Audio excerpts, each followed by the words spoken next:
En los últimos días, el ministro en retiro de la Suprema Corte de Justicia de la Nación, José Ramón Cosío, ha escrito una serie de artículos, ha tuiteado sobre la importancia de la legalidad en todo este periodo de la crisis del coronavirus. Me da mucho gusto recibirlo aquí con nosotros a José Ramón Cosío. José Ramón, ¿cómo estás? Muy buenas noches.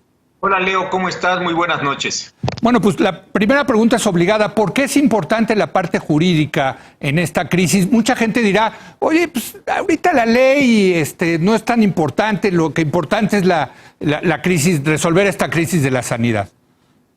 Mira, desde luego tenemos, y todos lo sabemos, una crisis de carácter sanitario. Esta es una crisis biológica. Tenemos un virus extraordinariamente importante que está causando estragos. Pero si simultáneamente no empezamos a ordenar nuestra sociedad en términos jurídicos, me parece que además de una crisis biológica, vamos a tener una crisis social de enormes consecuencias. En estos últimos días hemos estado discutiendo cuál es la condición de los trabajadores, cuál es la condición de los créditos, cuáles son las restricciones que en un determinado momento se pueden poner a nuestras libertades.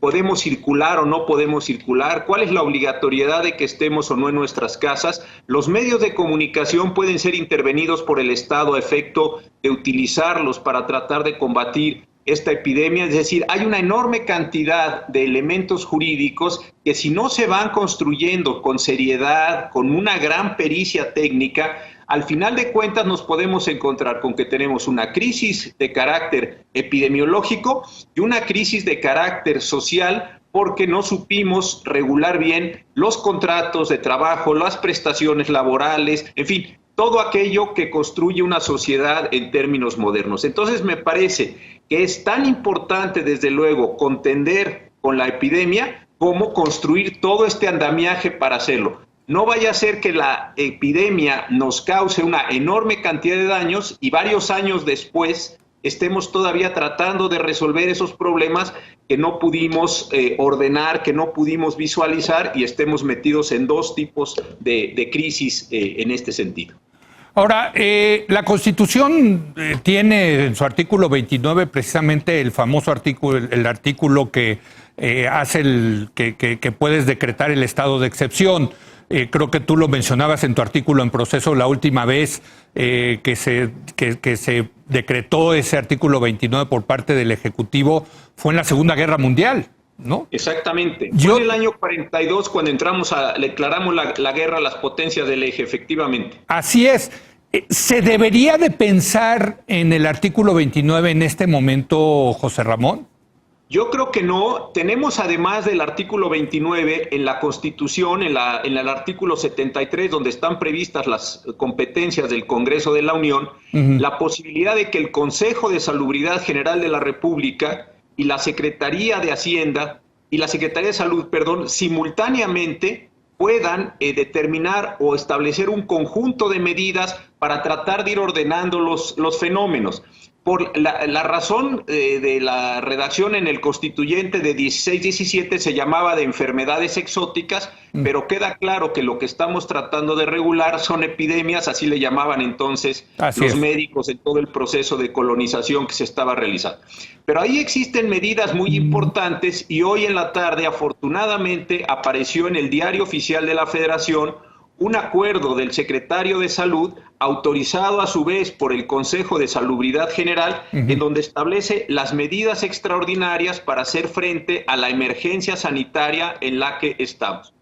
No es que sea el mejor decreto posible, tiene sus problemas y algunos serios, pero empieza la autoridad a construir esto que tú preguntabas, Leo, muy correctamente, de cómo vamos a ir contendiendo, además de con la crisis epidemiológica, con la crisis social que acompaña a este tipo de fenómenos.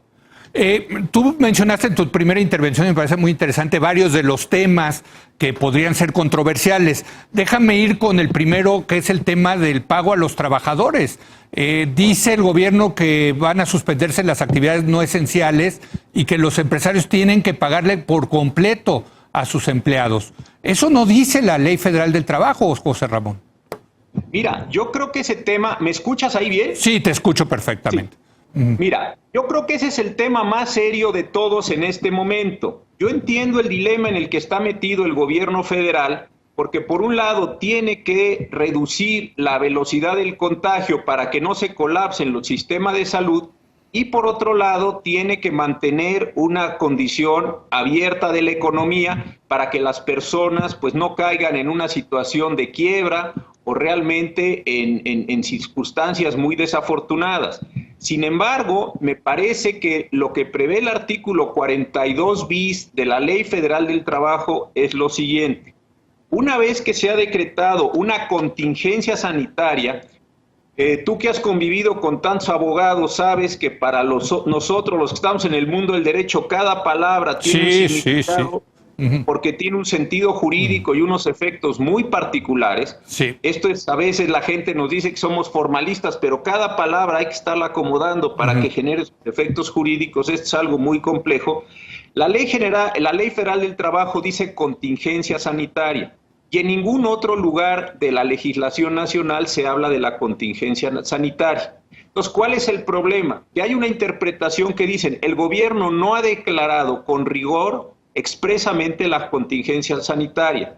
Y hay otra interpretación que dice, no se requiere declarar la contingencia sanitaria porque se entiende que cualquier determinación que tome el gobierno con base en la legislación de salud que lleve a la suspensión de labores, se actualiza el supuesto de contingencia sanitaria. Y el asunto es extraordinariamente serio por dos razones. Declarada la contingencia sanitaria, bajo cualquiera de los dos de estos modelos, se produce una situación compleja. Se entra en suspensión de las relaciones de trabajo, que no terminación, suspensión, mientras dure esta condición, y los patrones están obligados a pagar hasta un salario mínimo diario hasta por un mes. Entonces, claro, para quien está dependiendo de su salario, pues es una condición extraordinariamente complicada. El salario mínimo en este momento es de 123 pesos en general el país, más la diferencia que tiene el salario mínimo en las zonas de frontera, que es de 187 pesos, de forma tal que sí es una decisión compleja. Yo entiendo que lo que ha estado tratando de hacer el gobierno federal es posponer esa decisión bajo varios mecanismos, pero pues creo que va a llegar el momento en donde le va a ser difícil generar esta posibilidad. A ver, pero José Ramón, entonces estás diciendo que ya hay una primera posible contradicción y luego estas contradicciones acaban donde tú trabajabas, que era en la Suprema Corte. Pero la Suprema Corte tiene unos tiempos que digo, no podemos pensar que hasta que la Suprema Corte decida esto. Mientras tanto, ¿qué deben de hacer las empresas y los trabajadores? Mira, yo voy a decir algo y yo sé que voy a caer muy mal, pero quiero ser en esto muy enfático. Creo que la solución que tiene la Ley Federal del Trabajo no es la mejor solución, es un salario mínimo hasta por un mes, pero desde mi punto de vista jurídico y sabiendo que no voy a ser simpático a muchas personas, creo que ya se actualizó el supuesto jurídico de la contingencia sanitaria con las medidas que se tomaron el día de hoy. Uno, se está diciendo que hay interrupción del trabajo y eso se pone hoy en el acuerdo que se está dictando. Dos, se está posponiendo las condiciones laborales al menos hasta el 30 de abril. Y tres, sí se ha hecho ya esta declaración formal por el Consejo de Salubridad, por el Presidente de la República y con el acuerdo de hoy. Entonces creo que sí estamos en una situación muy desafortunada para estos efectos. Creo que la medida, y lo decías tú en la entrevista anterior, es generar un paquete de medidas económicas lo suficientemente fuertes como para poderle dar apoyos a los propios empresarios para que mantengan los salarios. Porque desde mi punto de vista, insisto, y sabiendo que no voy a caer bien a muchas personas, creo que el mecanismo jurídico de suspensión de relaciones de trabajo ya se disparó. Y hoy en la mañana el presidente de la República lo decía, yo creo que hizo bien en la forma en que lo estaba él fraseando, diciendo, yo desearía que los patrones no generaran estas malas relaciones, que los patrones por su lado ayudaran humanitariamente, porque me parece que sí estamos entrando en un terreno muy complicado que todavía nos puede frenar mucho más la economía en los próximos años. Creo entonces que la solución de la Ley Federal del Trabajo no es una buena solución en términos integrales, pero es la que está prevista desafortunadamente en el orden jurídico. Y veía en la tarde unas declaraciones que se hacían desde el Senado de la República que precisamente se iban a buscar algunas modificaciones a este precepto. Es otra discusión, sí, pero sí me parece que el mecanismo ya se detonó con las decisiones que se tomaron el 27 de marzo, el día de ayer y el día de hoy, que están publicadas todas en el Diario Oficial. José Ramón, tú también mencionabas el tema de los créditos, que hay contratos aquí involucrados. Los bancos ya se adelantaron a esto, José Ramón, y están de alguna manera dándole el beneficio de 3-4 meses a sus acreedores. Pero ¿cuál es el problema ahí que tú visualizas? Mira, en el caso de los bancos, creo que afortunadamente una buena parte, no sé si todos, pero la banca ha reaccionado muy bien posponiendo el cobro de los créditos. Pero ¿qué sucede con los contratos entre particulares donde un particular tiene que proveer de ciertos bienes o servicios a su parte contratante? Creo también que se está actualizando el supuesto de fuerza mayor.